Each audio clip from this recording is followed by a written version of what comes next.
یه پلاک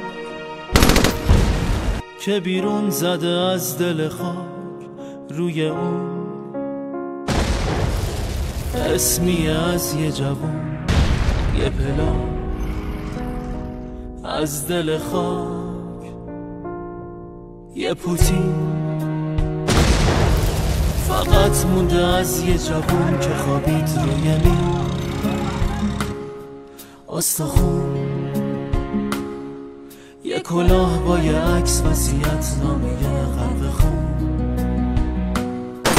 یه جوون که پدر شد و پر زد و دخترکش رو ندید. دختری که پدر رو ندید و آغوش پدر نچشید. یه پدر 20 و چند سال و چند ماه چشماشو دوخته به در.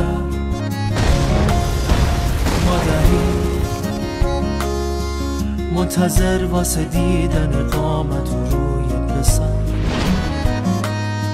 یه پلاک از دل خاک.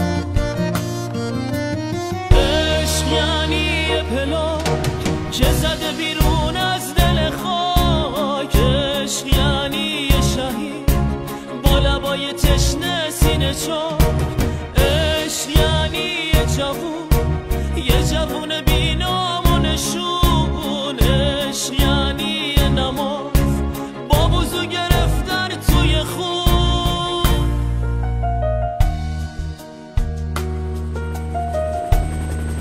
نخوابه رو زمین، نخوابه.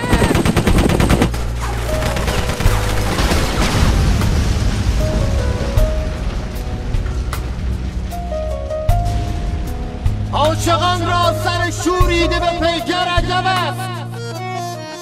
دادن سر نه عجب، داشتن سر عجب است.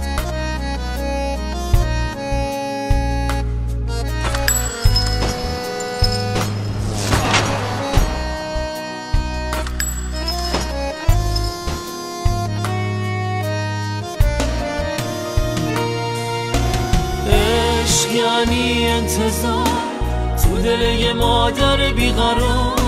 چشم تره مونده برا واسه یه نشونه یه مزار. عشق یعنی یه پدر که شب و بیداره تا سحر. عشق یعنی یه خبر یه مفقود و لسر. یه پلاک که بیرون زده از دل خاک، روی اون اسمی از یه جوون. یه پلاک از دل خاک. یه پلاک